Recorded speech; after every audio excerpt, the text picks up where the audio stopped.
What's up, ladies and gentlemen, and welcome back to the Angry Spud. In today's Spud Reacts, Ryan Shirley is taking us to New Zealand. So the country of New Zealand holds a special place in my heart, specifically because the Lord of the Rings were shot there. Or a lot of it was. That is one of the main reasons why I chose this video, so let's see what Ryan can show us. Let's dive in. What's up, guys? My name is Ryan, and I recently returned from exploring the incredible country of New Zealand. Wow. And I want to share with you my favorite places. So here's my New Zealand Those look top like 10. elephants, didn't they?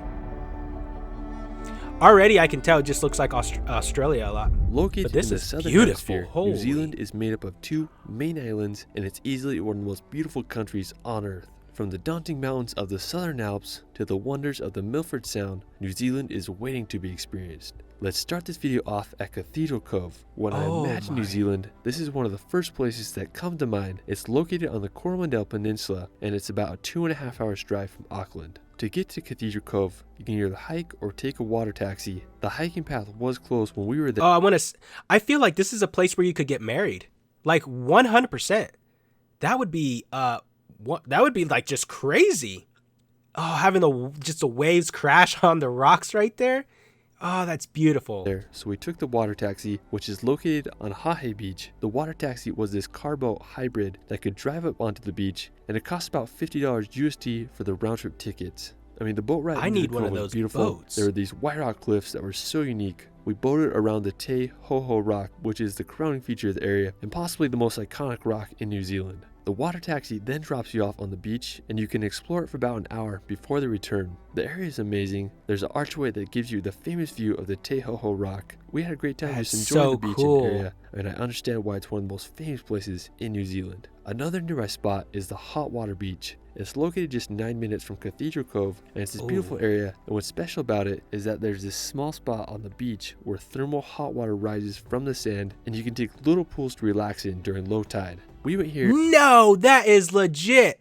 I thought it was just going to be called hot water just because, but he legit said the water is hot. There's got to be a volcano under there or something. Something's going on. And I think it was a public holiday, so there was a lot of people, but I was amazed by how hot the water and sand was at some places. Regardless, it was a unique beach and definitely would be a cool place to come for sunrise or sunset. After, we're going to head to Middle-earth to visit Hobbiton. Located about 15 minutes from Hamilton, Hobbiton is the famous filming location for the Shire, which is featured in the Lord of the Rings and Hobbit films. You can experience the area by taking a guided tour that costs about $75 a person. You start by taking a bus in and then proceed to walk through the incredible movie set. It was really interesting to hear from the tour guide all the facts and behind the scenes of what took place here in order to make the film possible. It's making my heart race. The detail was immaculate, and it really felt like you were walking in a fantasy realm. It was also interesting to learn the story why it was chosen to be the place of the Shire. Basically, Peter Jackson was looking for a farm that had rolling green hills, a massive tree, and a lake, and this place checked all the boxes. One of my favorite parts of the tour was going into one of the Hobbit homes. We got to explore it for a good amount of time, and it looked quite comfortable to live in.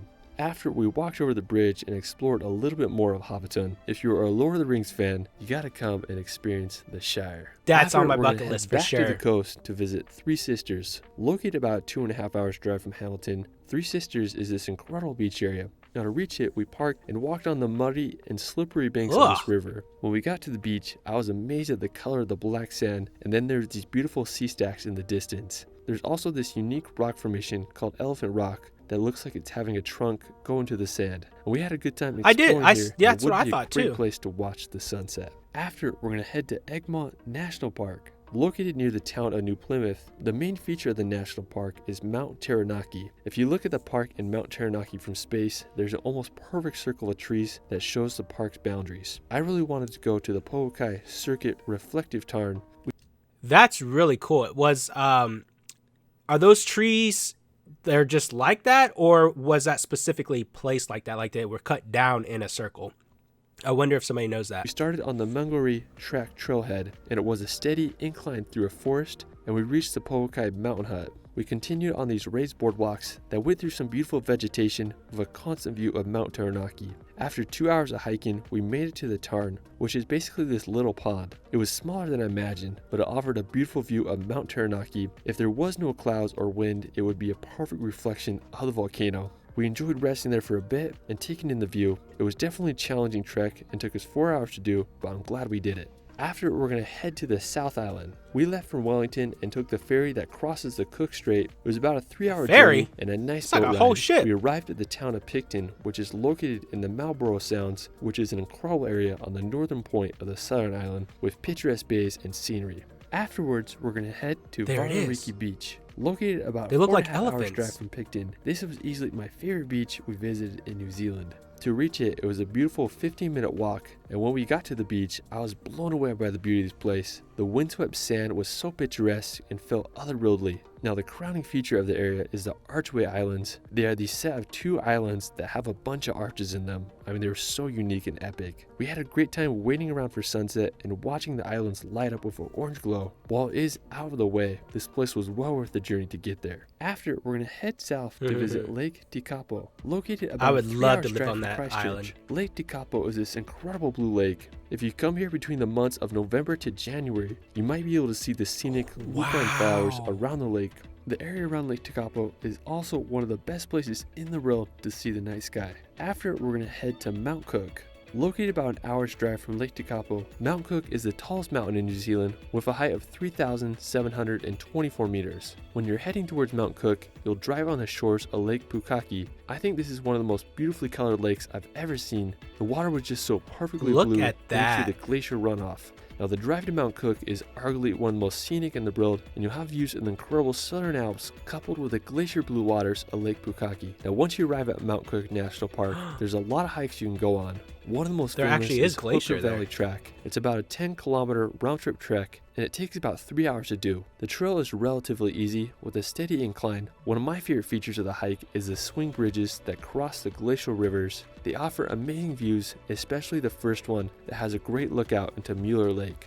After, you continue on the trail and walk on some overland tracks. When we reached Hooker Lake, I was amazed at the view with the glacier ice chunks in front of the massive backdrop of Mount Cook. It was possibly the windiest place I've ever been. The wind was blowing so hard and it was wisping up the lake water, creating for one of the most epic situations. The power of the wind was just absolutely insane. I mean, I felt like we were going to be blown away or something. That's Another amazing. incredible place in the park is the Tasman Lake. It's a short 10-minute hike from the parking lot and has some amazing views of the Tasman Glacier. After, we're going to head to Wanaka to hike Roy's Peak. Located just a few minutes outside the town of Wanaka, this is one of the most popular hikes in the area. The full trail is about 16 kilometers and has a constant incline with an elevation gain of 1,300 meters. It was That's a hike. That is definitely a hike. There was a parking lot at the beginning of the trail and the ascent starts. There is some beautiful views of Wanaka and the lake on the way up, but the trail is pretty exposed without much shade. It is a popular hike to start around 3 or 4 a.m. to catch the sunrise, but we didn't wake up that early. After about 2.5 hours of a grueling uphill climb, we made it to the lookout. There still was more to hike to reach the official Roy's Peak, but we were pretty gassed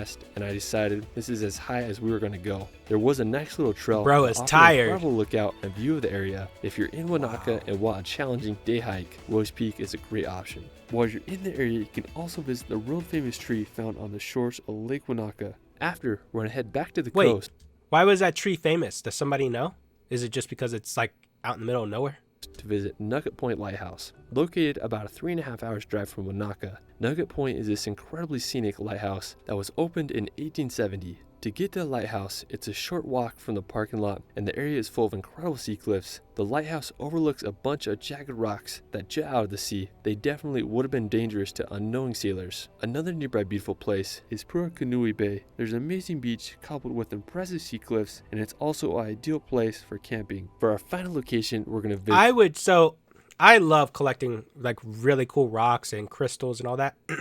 I just feel like there's a ton along this beach or anywhere around this area. I just feel like you would find all kinds of stuff. The Milford Sound. Located in the Fiordland National Park, the Milford Sound is possibly the most famous place in all of New Zealand, and after exploring it, I understand why. The Milford Sound is pretty isolated, and the closest town is Te Anau, which is about 2 hours drive to get there. The road is one of the most beautiful I've ever been on. The scenery reminds me of the fjords of Norway, but slightly more tropical. We saw some Kia birds, which are the only alpine parrots in the world, and they were seriously so beautiful. Once we arrived at the Milford Sound, we got on a boat that took us on a tour of the famous fjord. It was about $90 a person and took about 2 hours. The views on the front of the boat were amazing as we headed into the fjord. I mean, the scale of this place is insane. The mountain walls almost right straight up thousands of feet high. We came across several waterfalls cascading into the sound. The most famous one is probably Sterling Falls. Our boat took us up right to it, and then the views of the falls was really nice as we headed back to the ferry dock.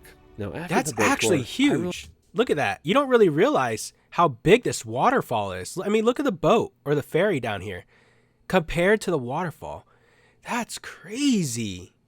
Oh, wow. The views of the falls was really nice as we headed back to the ferry dock. Now after the boat tour, I really enjoyed just walking around the sound. There were some nice trails, and I liked this little coastal area that had smooth rocks and really unique vegetation that lined the shore, and it was just so calming to watch the little waves roll in. It was very sunny the day we were there, but the Milford Sound is famous for being one of the rainiest inhabitable places on Earth. I mean, I'd love to experience a place when it's raining. The Milford Sound truly is on another level of beauty, and if you come to New Zealand, you gotta experience this place. After this video, I can definitely say New Zealand has topped the list, my bucket list of places I want to travel to.